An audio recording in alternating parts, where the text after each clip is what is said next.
Buenas noches, en el nombre del Padre, y del Hijo, y del Espíritu Santo. Amén. Ven, Espíritu Santo, llena los corazones de tus fieles, enciende en ellos el fuego de tu amor. Envía, Señor, tu Espíritu y todo será creado. Y renovarás la faz de la tierra. Oh Dios, que aleccionaste los corazones de los fieles con la ciencia del Espíritu Santo, danos el gustar todo lo recto según el mismo Espíritu y gozar siempre de sus divinos consuelos. Por Jesucristo nuestro Señor. Amén. Sagrado corazón de Jesús, En vos confío. dulce corazón de María, Sed la salvación del alma mía. San José, Ruega por nosotros. ¿podemos tomar asiento? Alumnos, allá sobre la mesa tienen algunas de las obras de él, todas las obras, bueno, aquí está, y algunas cosas, algunas pastorales, está el escudo, bueno, así que después pueden... Padre, Sí, él era miembro de la Junta de Estudios Históricos. exacto, Y usted ha revisado todas las revistas a ver si tiene... exacto, sí, claro, los escritos de él. Claro. Sí, lo que me pueden ayudar, los que sean de Buenos Aires, hay algunos escritos de él en otras revistas que no he conseguido, porque hay que ir a Buenos Aires. Capaz que ahora ¿Sabe está cuáles todo... son las revistas? Sí, los tengo todos acá. Ah, Así bueno. que- ¿Usted nos paga el pasaje, padre? sí. Bueno, vamos Vale. juntos. Si me lleva Vamos mi juntos. Ah, bien, perfecto. Bien, entonces vamos a adelantar, Suerte, se me da. porque hoy tenemos mucho que hacer. Dos amigos trabajando por Dios, le puse yo aquí. Un toquecito sobre la amistad. ¿Le hablé de eso o no? ¿Con quién? Con Orsali, Orsali, sí. que está allá el libro de Ana Castro. Ah, Y tengo otros más de Américo Orsali, arzobispo, terminó siendo arzobispo de San Juan, al fundarse las diócesis de San Luis y de Mendoza. Entonces, como esas pertenecían a San Juan, fue elevada a Arquidiócesis San Juan, estas a diócesis, y la mendocina incluía Neuquén. Entonces, bueno, ¿fueron amigos realmente? Me preguntaba yo. No sé, habría que fijarse en los frutos. Yo pienso que sí, no quedan datos así, digamos, que muestre la amistad fehacientemente, pero los unió el trabajo y las misiones, ¿no?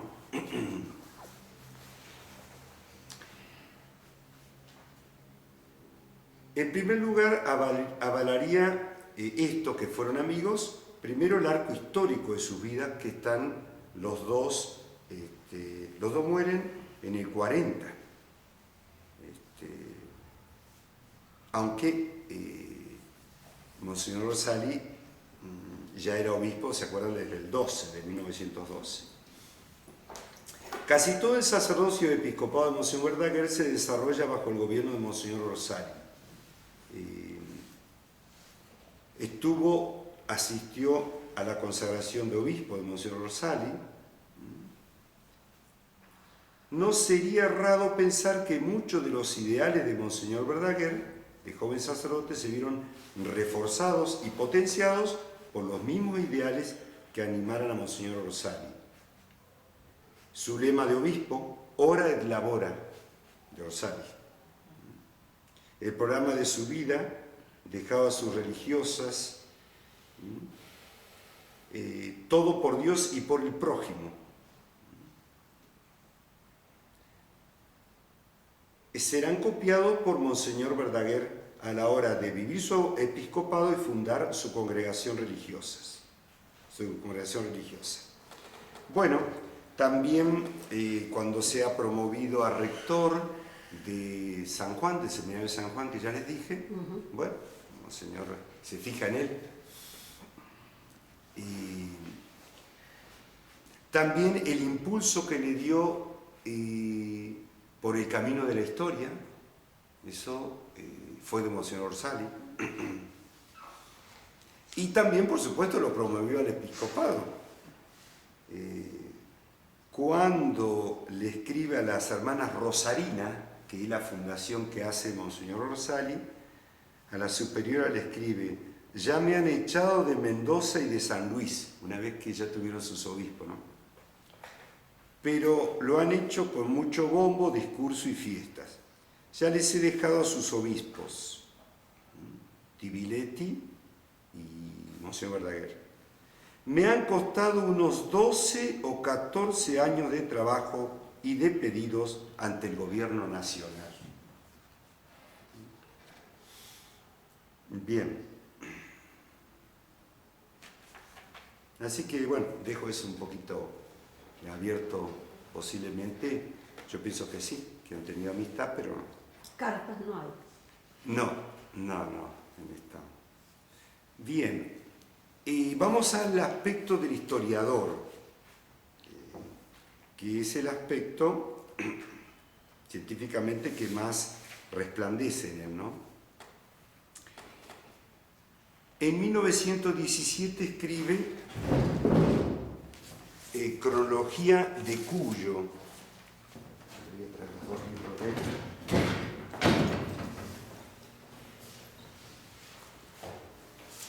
Y también los tomos de su historia de Cuyo, eclesiástica de Cuyo. Entonces, en el Boletín Oficial de la Diócesis de San Juan, escribe Cronología de Cuyo en 1917. Y aparece en 1920 este libro, Lecciones de Historia de Mendoza, que si pueden conseguir por ahí, en alguna biblioteca, pedirlo prestado, después nos lo devolvemos, para hacer la biblioteca nuestra sobre Monseñor Verdaguer. Bien. 1934, estudio de la organización del Archivo de Indias. Qué interesante. Es interesantísimo. Sí. Ese que buscar. Sí. 1935, historia de Mendoza para las escuelas. Sí. Para las escuelas. No paso a describir los dos libros muy documentados, siempre poniendo documento al final. Es linda. Sí, son. Era lo único en aquel tiempo también, lo más firme, ¿no? Bien.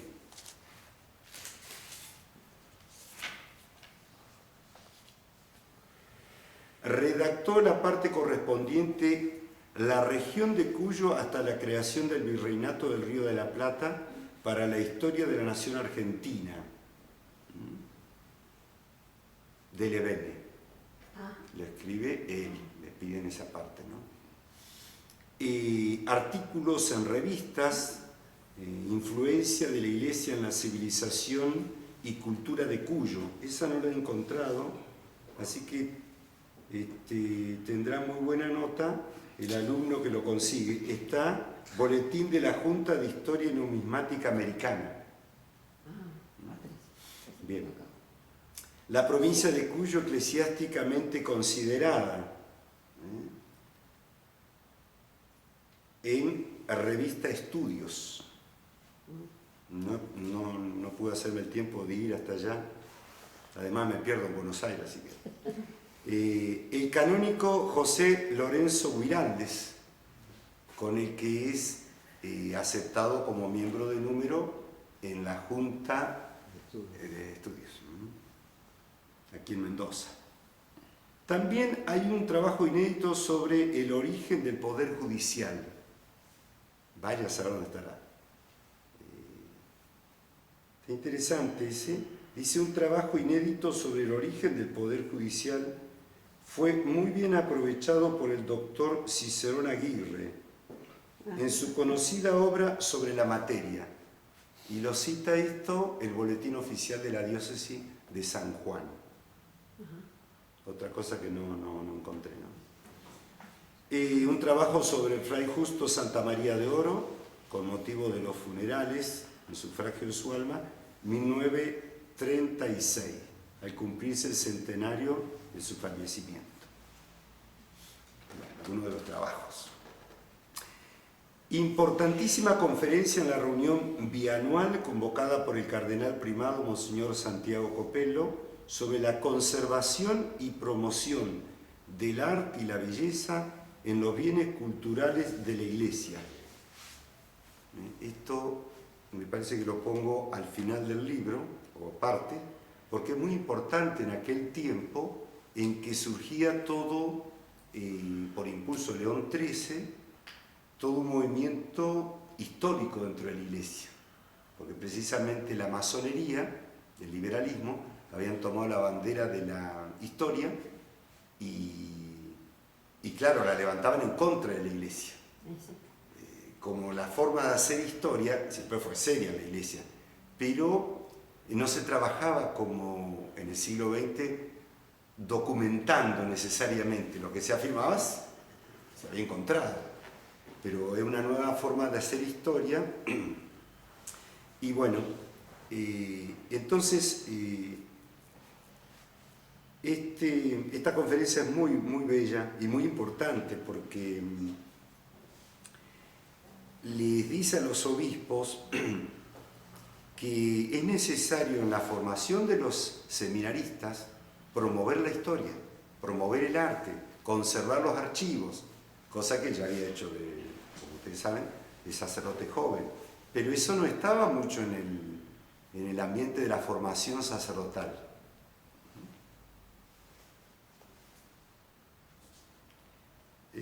Ahora cabe preguntar a qué debemos atribuir la desaparición de muchos valores. Me permito enumerar sistemáticamente: carencia de un control superior sobre existencias y el valor real de las cosas, efecto de las diócesis inmensamente dilatadas hasta ayer, ausencia del curso de cultura artístico-religioso en nuestros seminarios, falta de arraigo a lo nuestro durante más de un siglo de una buena parte del clero nativo. Para finalizar estas palabras me permito sugerir los medios que garanticen lo que anhelamos: creación de museos diocesanos y parroquiales, uniformidad de nuestros seminarios en cursos de cultura artística que capacita a los futuros sacerdotes para apreciar lo que sea digno de conservación. Igualmente sería conveniente la creación de inventarios especiales de todo aquello que represente importancia artística o histórica, por su valor extrínseco o intrínseco. Y con ellos habremos deslindado una responsabilidad ante la Iglesia.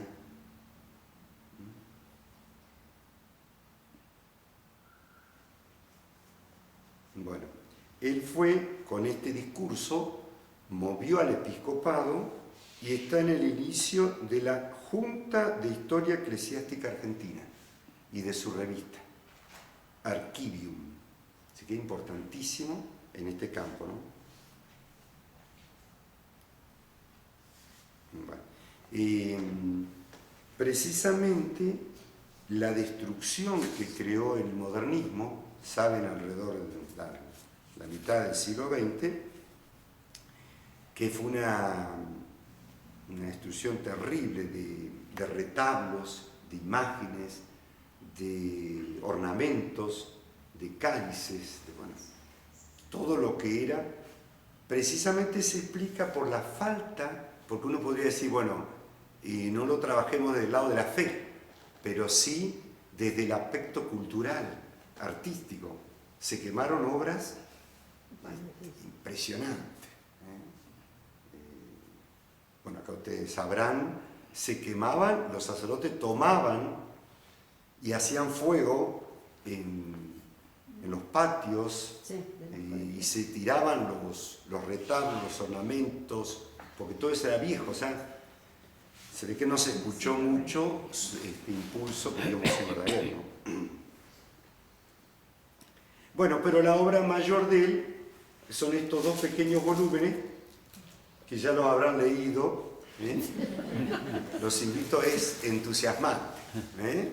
Bueno, Historia Eclesiástica de Cuyo. editado en Italia.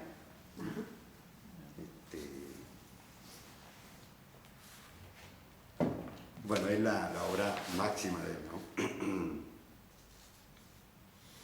Se publica el primer volumen en 1931 en Milán. Vale la pena detenerse en el prólogo que Monseñor José Américo Orsali, arzobispo de San Juan de Cuyo, le hace, ¿no? Lo estimaba mucho por su saber, por su santidad de vida. Bueno, ya vimos que le confió el seminario y lo impulsó. Dice en el prólogo: un día tuve la inspiración de ordenarle a usted la publicación de la historia eclesiástica de Cuyo. Así que el impulso viene de él. Bueno, era un hombre trabajador, Monseñor Verdaguer, paciente, con espíritu de investigación, talento organizador y perspicacia crítica. Recorrió los archivos del Archivo General de Indias en España, el Archivo Nacional de Santiago de Chile, el Eclesiástico de Mendoza, San Juan, San Luis, Córdoba, el Administrativo y el Judicial de Mendoza, el Archivo del Monasterio de María y otros más. ¿Dónde es el monasterio, padre? El Monasterio de María, de acá de la ciudad de Mendoza. Bueno, no vamos a describir la obra, pero está uno tras otro, está lleno de documentos. Precisamente eso es lo que León XIII quiere, que se afirme la historia sobre documentos, porque era lo que el enemigo pretendía al decir que no había fundamento, eran leyendas doradas. Bueno, así que esto lo saltamos.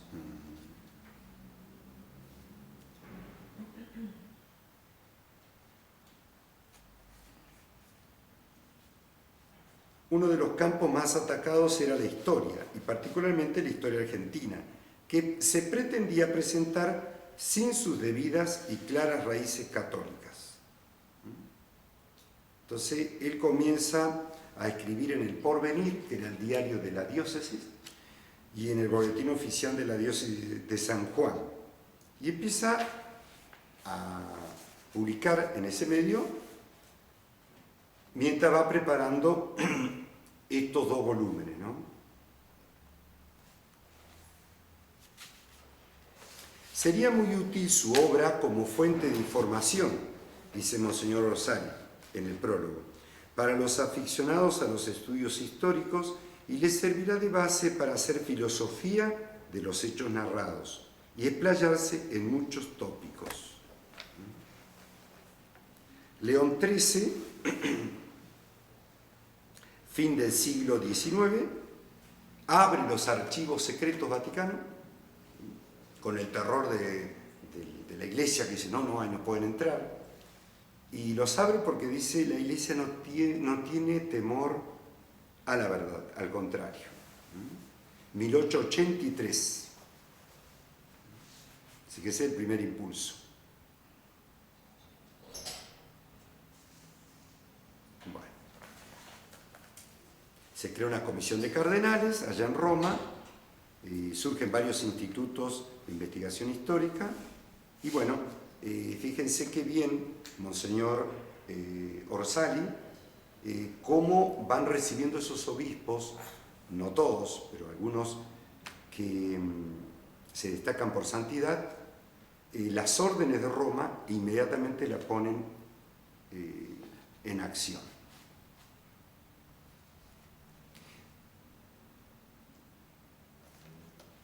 Bueno, un juicio acá, Verdaguer se inscribe dentro de la corriente histórica moderna que se inicia en Mendoza a principios de siglo con la influencia nacional de Mitre y López, y también la influencia extranjera de escuelas europeas.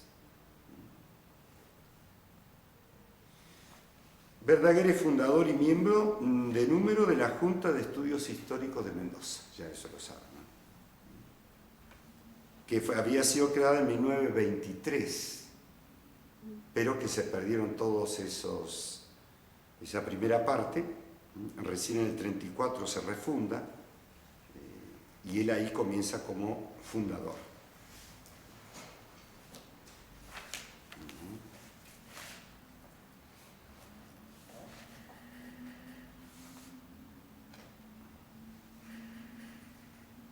Varias veces ocupa la presidencia ad hoc de las reuniones de la Junta, inaugura la biblioteca de la Junta, es designado miembro de la sección geográfica de la Junta, es designado miembro de la Comisión de Historia General para el Congreso de Historia de Cuyo, que se celebra en 1937, con la asistencia de 173 delegados de diversas entidades. Bien. Es miembro correspondiente de la Academia Nacional de Historia de Buenos Aires, miembro numerario de la Junta de Historia Numismática Americana. Lo recuerda Edmundo Correa, el doctor Edmundo Correas, presidente de la Junta de Estudios Históricos de Mendoza. Monseñor Verdaguer fue además notable historiador y honró a nuestra Junta como miembro de número durante mi primera presidencia de la misma. Sus trabajos históricos son y serán de permanente importancia y figura entre los más valiosos de la historiografía cuyana. Morales Guiñazú estampa el método y la cuidadosa seriedad que ha tenido Monseñor Verdaguer para la confección de su valiosa historia, hacen que sea un libro de consulta altamente recomendable. Bueno, acá cito muchos autores que trabajan sobre sus obras. Urbano Núñez, en su Historia de San Luis, lo proclama prestigioso historiador. Víctor Sá, en La Nación, también en 1936. Bueno, no me detengo porque tengo otros temas para... en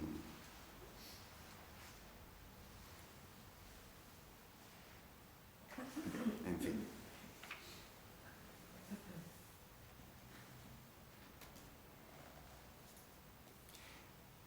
Rómulo Carbia, en su Historia Crítica de la Historiografía Argentina, enumerando la crónica religiosa del país, lo nombra entre los más destacados. Intervienen algunas controversias históricas. Bueno, es conmemorado, luego de su muerte, al año de su fallecimiento, en el 50 aniversario de su nacimiento, 100 aniversario, y siempre resaltando este aspecto histórico. En sus funerales hizo presente la Junta de Estudios Históricos de Mendoza, en la persona de su presidente, doctor Emilio Jofré, y a través de él la Academia Nacional de Historia, acercando el pésame de su presidente, el doctor Ricardo Levene. Una escuela de Dorrego, Guaymallén, lleva su nombre, y una calle de la capital. No sé cuál será.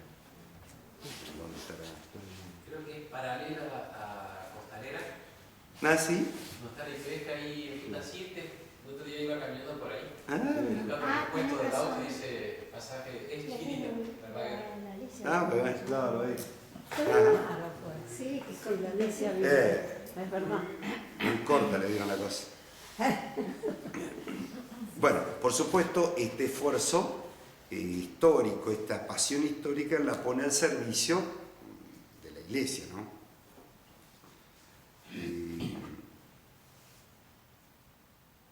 Ya en el seminario, bueno, como les decía, un alumno lo recuerda, amenizaba con anécdotas instructivas, creando así un clima de amistad y confianza. Otro dice, en las clases le gustaba mezclar chistes de sano humor sencillo con temas espirituales, sin duda para quitarnos el temor, además de que al llegar nos dejaba unos minutos para que repasásemos la lección. Otro dice, en el seminario fue mi profesor de historia, gran historiador y tomador de mate. Eso es lo que decía Mario. Siempre ponía un alumno a cebar mate. No le gustaba la figuración, prefería pasar oculto. La historia era su preocupación. En muchas oportunidades nos llevaba al archivo de la curia a sacar datos del periódico El Porvenir. Dice Monseñor Verdaguer, el fin principal del estudio de la historia no es la indagación de los hechos para satisfacer nuestra curiosidad, sino el de aprovecharse de ellos para sacar lecciones prácticas que nos enseñen con la maestría de la experiencia a las colectividades y a los individuos a vivir y a realizar nuestros actos según la ley de Dios y como nos lo exige la recta razón, y cumplir nuestros deberes para con Dios que rige y gobierna el universo y para nuestros semejantes como hermanos de la gran familia humana.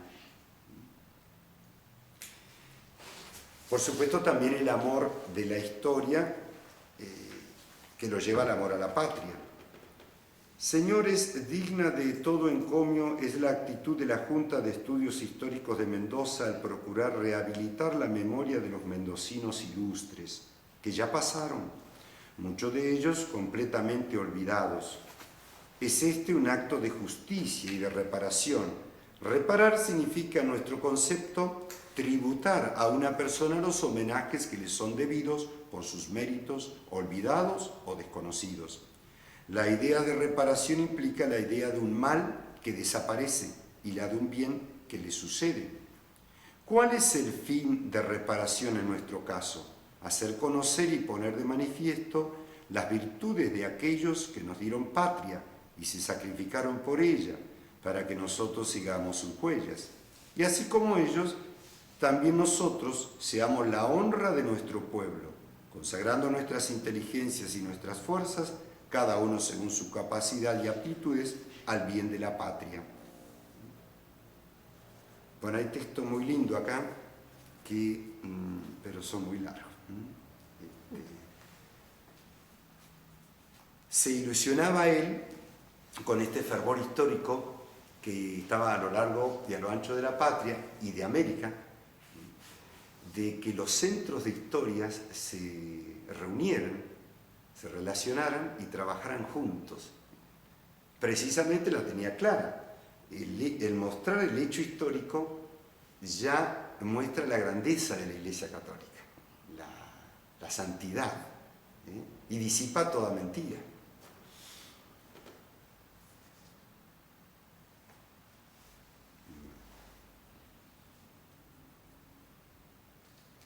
En fin, no puedo leer estas cosas tan lindas.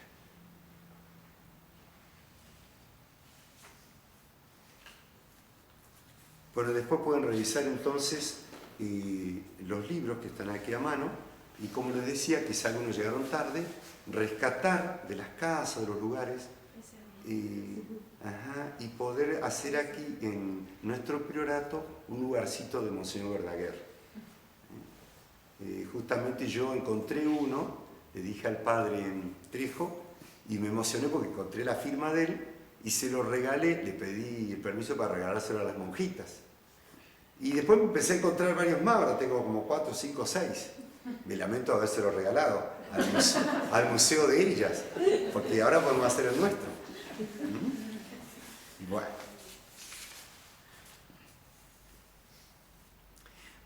Vamos a pasar ahora al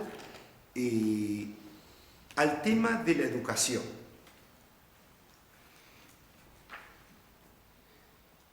Y de los colegios. Cuando, ahí está la primera pastoral de él, cuando se inicia como obispo, y hacia el final dice: ¿qué diluvio de males aquejan a la sociedad? No dudamos que entre ellos el peor es la escuela sin Dios. ¿Cuántos estragos viene labrando en las juveniles almas? Dentro de la ley natural es facultad privativa de los padres de familia educar a sus hijos en las doctrinas que tienen por ciertas, según les dicta su conciencia. Dentro de la ley eclesiástica, los padres de familia católicos no pueden enviar a sus hijos a las escuelas laicas, donde los exponen a perder la fe. Interesante como ya él, en la primera pastoral, toca este punto de la educación, ¿no? Así que vamos a repasar un poquitito este tema, porque es interesantísimo, ya que tenemos una escuela.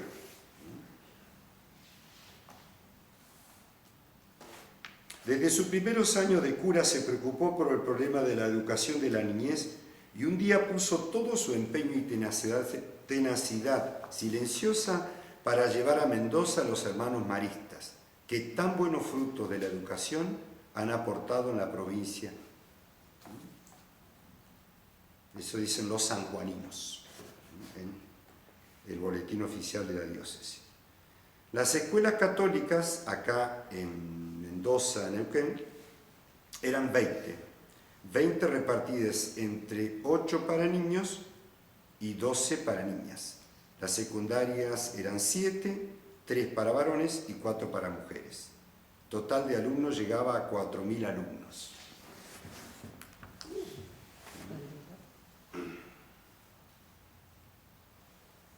Bien.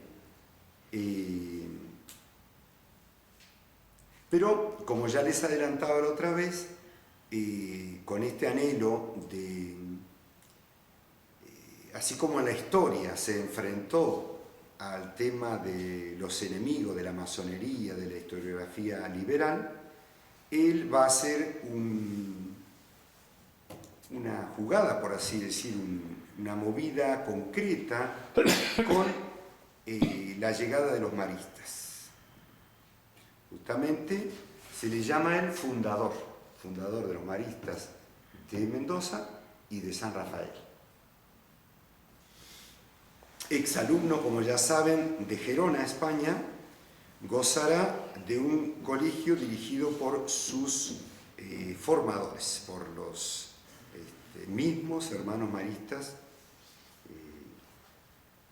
En la revista del recordatorio del Colegio San José de Mendoza se afirma: los maristas siempre hemos tenido a Monseñor Verdaguer como verdadero fundador del Colegio San José, gran amigo y bienhechor de la obra maestra. En sus tiempos libres atendía la capellanía del colegio y pasaba muchos ratos en compañía de los hermanos. Varios recuerdos guarda la comunidad marista de tan humilde y venerado pastor, como una estatua de San José que él tenía sobre su escritorio de trabajo y el cáliz de la ordenación sacerdotal. Regaló. Bueno.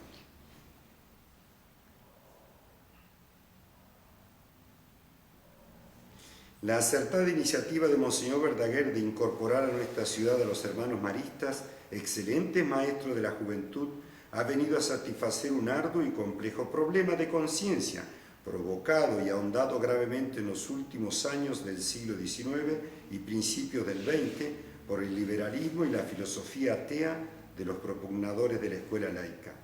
Con grande alivio espiritual, esta querida casa resolvió en parte una cuestión básica de civilización y respeto por la libertad. Los que hemos podido apreciar en su desarrollo demoledor el plan de descristianización social, encubierto bajo la máscara de pseudociencia, de emancipación contra los prejuicios, de respeto a la libertad del niño, podemos medir la importancia que representa para los derechos del individuo, de la familia y de la sociedad. Y fíjense que los maristas, me parece que ya no hay más hermanos aquí. Hermano, creo que no. El director es hermano. El director todavía es hermano. Es hermano. Pero en San Rafael ya no existen más hermanos. Cerraron o sea, se quedan con el colegio, pero ya no hay más hermanos. Claro. O sea, como que aquel arco que inició Monseñor Verdaguer prácticamente se ha acabado.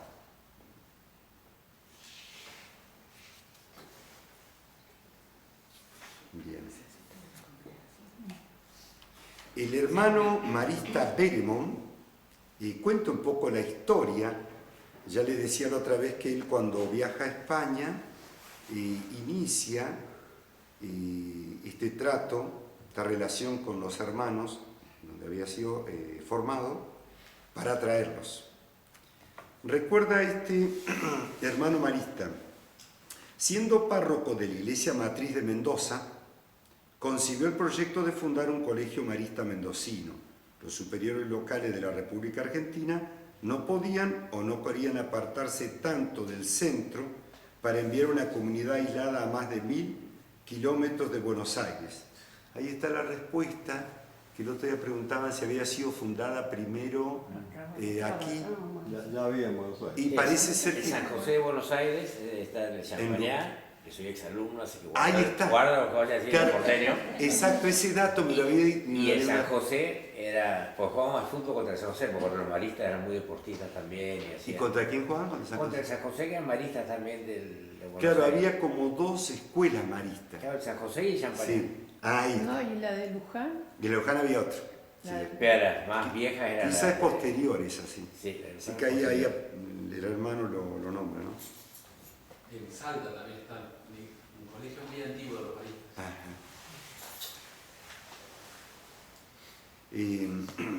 Pero el carácter tranquilo y admirablemente constante del pretendiente no se arredra tan pronto cuando ve la gloria de Dios comprometida.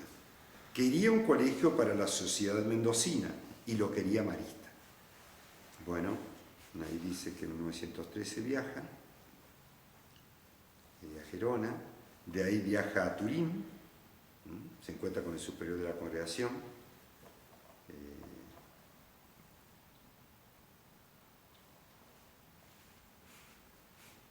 y hay una carta aquí, bueno, del superior reverendo hermano Michelis. Va dirigida esta carta al hermano Hilario de Gerona.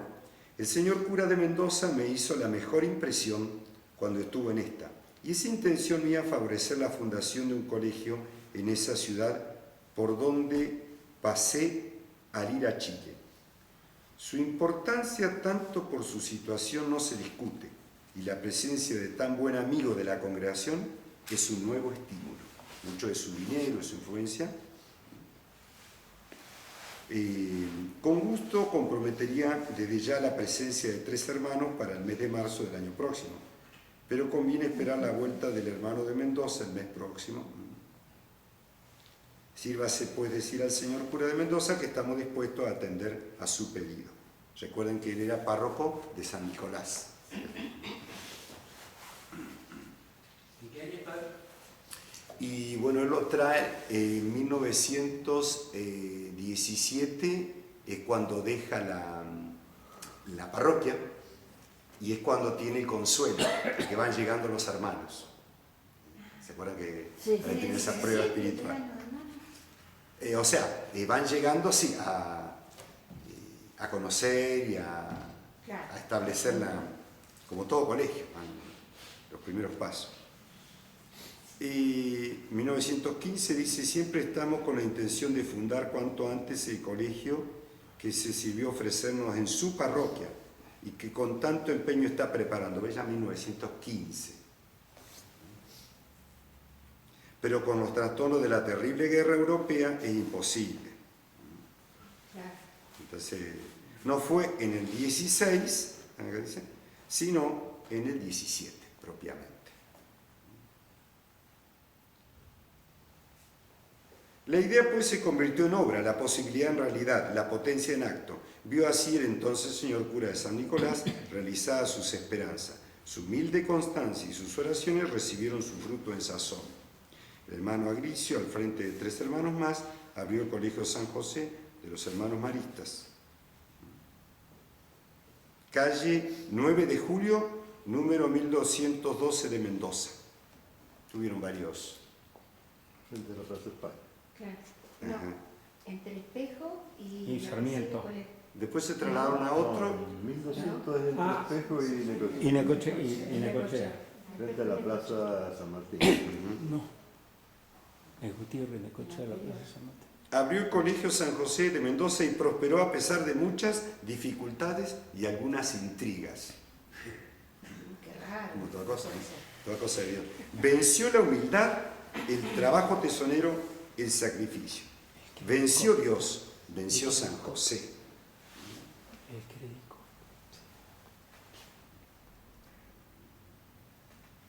Así que ahí lo tenés. Y ahí nomás la sociedad mendocina captó la riqueza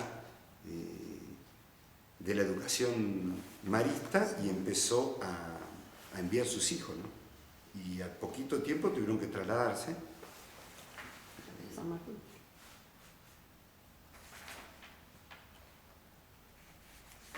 Bueno, cuenta todo el interesante para leerlo después despacito, haciendo la relación con nuestro colegio. Es muy lindo como el colegio de la calle 9 de Julio, bonito pero pequeño, se llenó pronto y hubo que buscar un nuevo local. Necochea 314 fue el segundo. Ah, En él funcionó hasta 1923. Ese año ya había adquirido prestigio y confianza en la ciudad. El local era pequeño y se imponía una solución de fondo. Fue así como se pudo hacer, con préstamos generosos de muchas familias, la adquisición, habilitación y embellecimiento del espléndido sitio que hoy da cabida a 400 alumnos. Eso en 1935.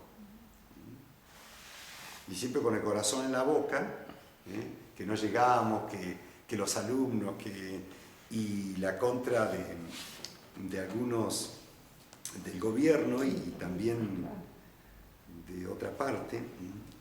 Bueno, Monseñor Verdaguer, ebrio de gozo al contemplar su obra, dio al colegio su cariño, su influencia, la prestación de su persona y de su dinero. Esto lo testifica el hermano Beremundo, 1935.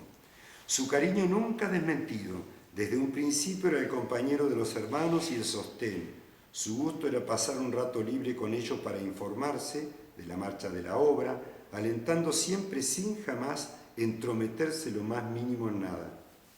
Su influencia grande por el prestigio de su apellido, influencia que basada en su virtud personal lo elevó con aplauso unánime a la alta dignidad de primer obispo de Mendoza. La prestación de su persona, desde el principio del colegio hasta su nombramiento como rector del seminario de Cuyo en 1930, fue capellán desinteresado, confesor y sostenedor del culto. Su dinero lo supo emplear y tan abundante como lo tenía en los difíciles comienzos. Se sabe por otra parte que es generosa y que todo lo suyo es de Dios y de sus obras. Que viva y prospere y haga mucho bien el ilustre prelado que ha cabido en suerte a esa ciudad privilegiada, que vive y prospere y haga mucho bien ese colegio que tiene un santo obispo en su raíz. Un testimonio de este hermano, Pergamino, 17 de marzo de 1935. Bien, cuando fue elegido obispo de Mendoza, quiso aparecer por primera vez con los atributos episcopales en la fiesta de la distribución de premios del Colegio San José. Mediante una colecta realizada entre los alumnos y sus familias, se le obsequió el precioso báculo pastoral, que no sé dónde está, habría que rastrearlo ese. Sí, no sé, porque puede estar en la junta. Sí, claro. Estuve visitando, pero no lo... Sí, vi que eso... Tuve a... Pero parece, ¿vos dónde decís? ¿En la sala de...? Sí, en la sala religiosa. Fui el otro día... No está, porque fui el otro día... y interesante para empezar de a poquito, mientras se distraen los del museo, ir trayendo para acá. ¿No conviene? Después se confiesa. Bueno, no, está hermoso, la parte de la capillita, el retablo, los ornamentos, está el busto de él, y pregunté, porque acá yo traigo el testimonio del busto que estaba en el Colegio San José, de los maristas. Pero me parece que había dos bustos. Uno tiene las hermanas aquí, otro está en el museo, pero había uno de mármol. Me parece que ninguno de los dos es de mármol. Pregunté quién era el autor y todo, pero no me supieron decirlo. Aunque yo acá lo testifico por otros medios, ¿no? Es de notar que en su escudo episcopal, diseñado por el hermano Ciro, que ahí lo tienen, Sí. lo vieron el otro día, ¿no? Sí, sí. El hermano, o sea, un hermano marista, campean las letras del monograma marista. Cuando muestra su amor a la Virgen, pone el tema de los maristas. El 17 de marzo, en la Basílica de San Francisco, al ser consagrado obispo, los hermanos se encargaron de los cantos litúrgicos y nuevamente animaron su primer pontifical en la iglesia catedral. En el aniversario de la muerte del fundador, en el patio de honor, se le erigió el monumento que lo recuerda, obra del escultor local Dalmace. Hay que rastrear ese. En el 1967 se bendice una placa para venerar su memoria. Se inaugura en el mismo colegio la biblioteca José Aníbal Verdaguer. Todos sabían que la niña de sus ojos eran los colegios maristas. Con voluntad segura se consagró la formación de la juventud mendocina.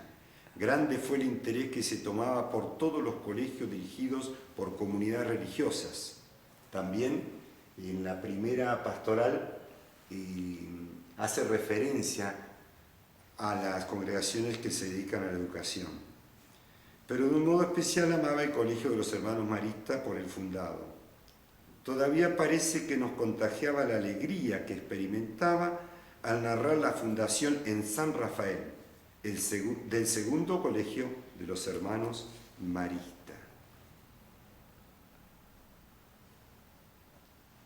En 1939. Bien.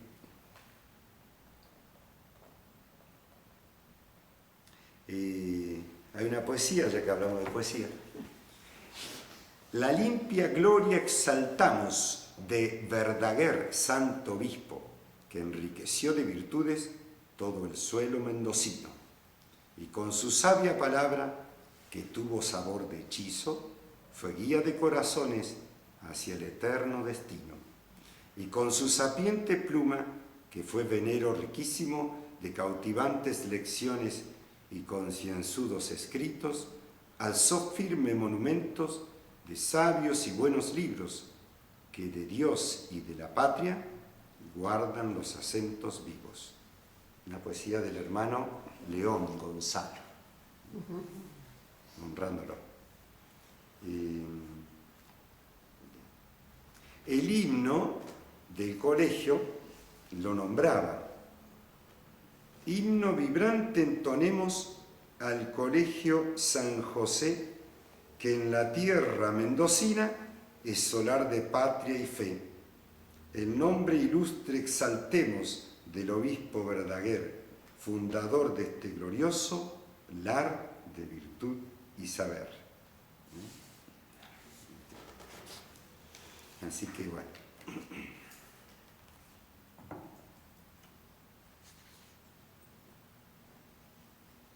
Constituye en 1937 la Federación de Maestros y Profesores Católicos, que ya en 1938 llegó a contar con 600 afiliados.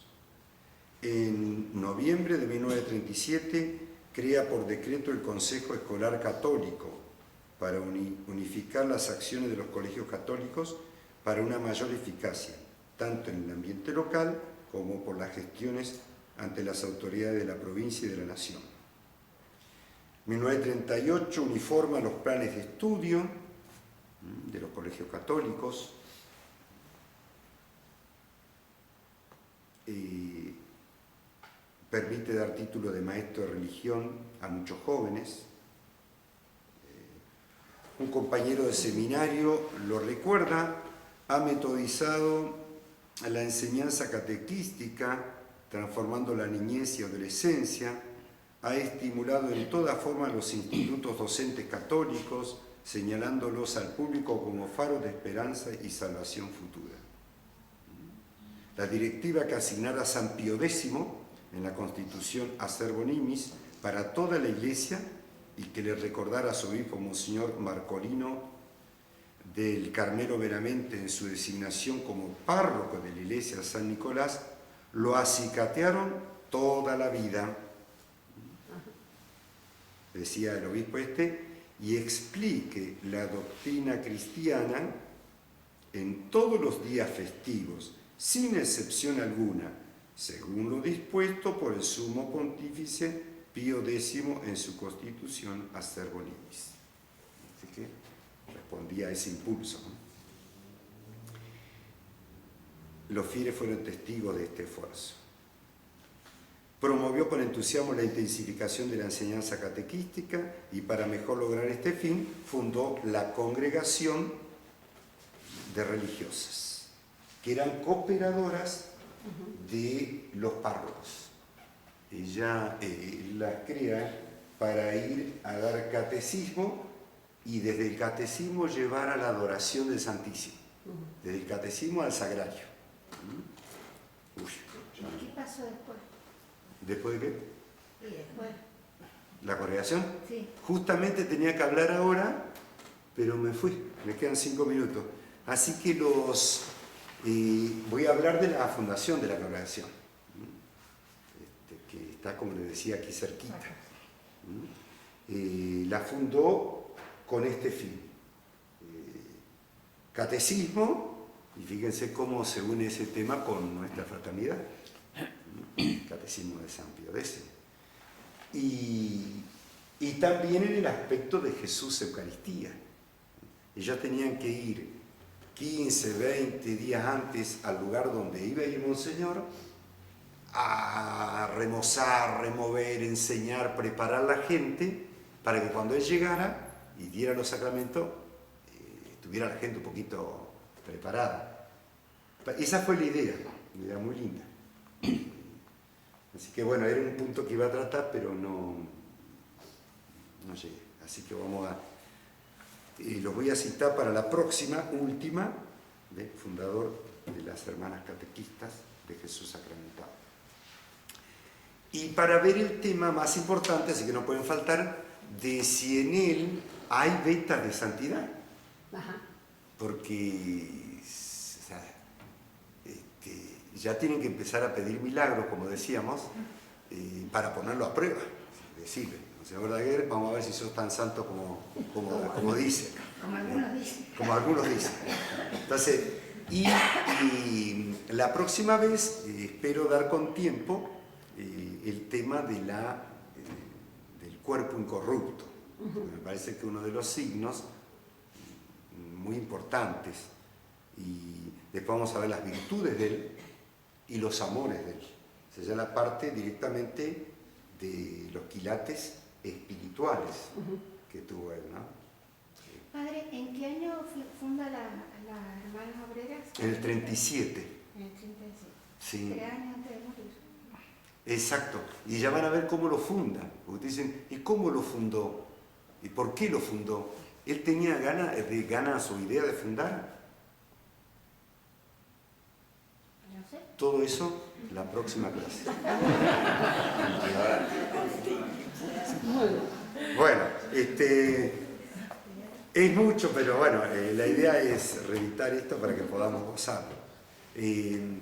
Bueno, el otro día trajeron documentos, algunos no vieron las madeiras, los vieron algunos, pero otros no. Así que los que vayan, obteniendo reliquias, yo me llené de una gran alegría porque empecé a revisar buscando otras cosas, y claro, el padre Gobi ha heredado la biblioteca Monseñor Verdaguer, y cuando él muere la dejó acá, así que debe haber mucho todavía. Ajá, claro. ¿Sí? Sí, tenía libros, pero así cantidad. Ah, qué lástima. Compraba libros. Si alguien que estuviese de ustedes como bocina de avión y quisiese repasar la biblioteca pacientemente y encontrara, yo repaso, pero allá Nacho quizá tiene tiempo, y vamos encontrando, ¿no? Así que bueno, hagamos una oracioncita viendo a estos que nos precedieron, ¿no? Estos obispos, estos hermanos, bueno, Usted fue formado por los maristas Sí. y varios más acá me... Sí, mis hermanos. Claro. Y era una Todos mis formación hermanos. excelente. Sí. Mire, Igual que la de... Por Por favor. los frutos se conoce el árbol. Claro. Y la formación de los salesianos. Sí. Y el otro día estaba perdido como perro en cancha de bocha y andaba buscando para la misa de cuerpo presente de la mamá de Pedro Martínez. Y anduve recorriendo toda la ciudad y aproveché a conocer. Y llegué al Buen Pastor. Ah, Y me dio una claro. puñalada en el corazón Ah, sí. porque llamé, había unos ruidos, se escuchaban ruidos. Sale y dice, no, es más allá. Se ve que ha quedado una partecita. Claro, Pero lo otro, esa joya mendocina, sí, la han tirado. no sé si pero la han transformado, no sé qué. En fin, por eso hay como un arco desde aquellos tiempos hasta esto, ¿no? Un arco histórico. Bueno, agradecemos entonces. En el nombre del Padre, y del Hijo, y del Espíritu Santo. Amén. Te damos gracias, Señor, por todos los beneficios recibidos de tus manos, providentes y generosas, por Jesucristo nuestro Señor. Amén. San José, Ruega por nosotros. Bueno,